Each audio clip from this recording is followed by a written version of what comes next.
This happens when you stop having sex after 65, and most men don't realize these changes are occurring until they try to resume activity months or years later. There's actually a way some men are maintaining function even during periods of inactivity. I'll explain what that involves near the end. But first, let me walk you through exactly what happens to your body when sexual activity stops for extended periods after 65. Let me explain this step by step. Number 1, vascular changes begin within weeks. Erectile tissue requires regular blood flow to stay healthy. When sexual activity stops, the automatic vascular exercise that tissue received regularly suddenly disappears. Within just 4 to 6 weeks, blood vessels in that region begin losing elasticity. Think of it like any muscle. When you stop using it, it weakens. Blood vessels are similar. Without regular demand for dilation and blood flow, they become less responsive. Number 2, tissue oxygenation declines. During sexual arousal and activity, oxygen-rich blood floods erectile tissue. This oxygenation keeps cells healthy and tissue elastic. When activity stops, tissue receives only baseline blood flow, enough for survival, but not enough for optimal health. Over months, this reduced oxygenation leads to subtle tissue changes.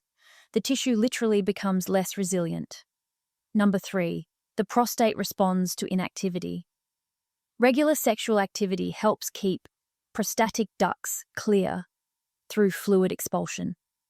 When activity stops completely, fluid production continues, but emptying becomes less frequent. This can contribute to fluid stagnation and increased inflammation in prostate tissue. Some men notice increased urinary frequency or discomfort when they've been inactive sexually for several months. Number 4, hormone patterns shift. Sexual activity influences hormone production and regulation. When it stops, your body gradually adjusts testosterone production downward, not drastically, but measurably. Research shows men who remain sexually active tend to maintain slightly higher testosterone levels than those who've been inactive for extended periods.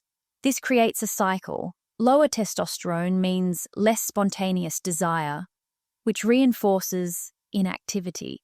Number 5, psychological changes develop. Beyond physical factors, extended inactivity creates mental patterns.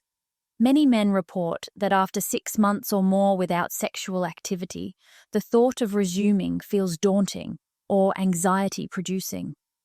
This isn't just psychological. It's your brain recognizing that the physical systems have deconditioned.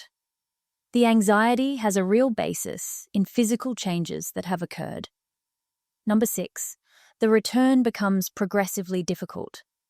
If you resume sexual activity after 3 months inactive, you'll likely notice some difference, but can recover function relatively quickly.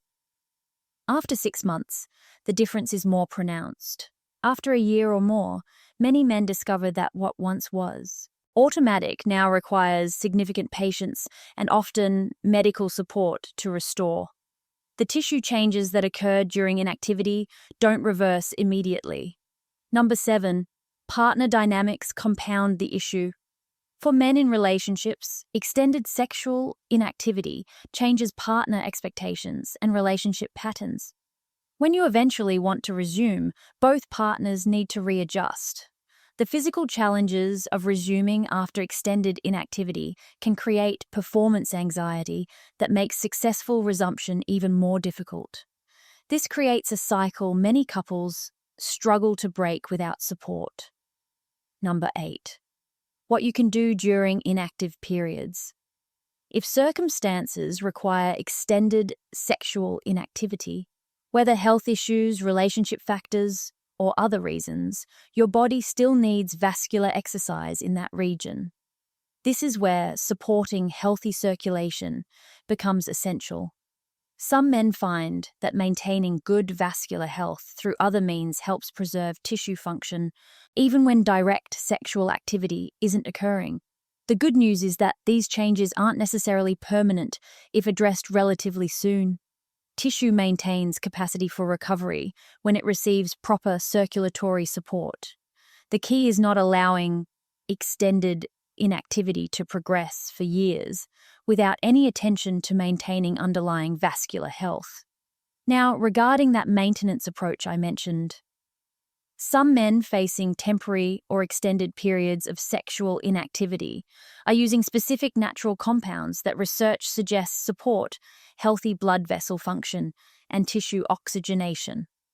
These approaches focus on maintaining the vascular foundation even when regular sexual activity isn't occurring, potentially making any eventual resumption easier. If you want to learn more about what's being studied regarding natural vascular support during periods of inactivity and how to maintain tissue health when direct activity isn't possible, I've left educational information in the description. This is educational content only. Always consult your healthcare provider about your specific situation. Have you experienced extended periods without sexual activity? What changes did you notice? And what happened when you tried to resume? Share in the comments. Your experience helps other men understand these patterns are common and reversible with proper support. The link for more information is in the description.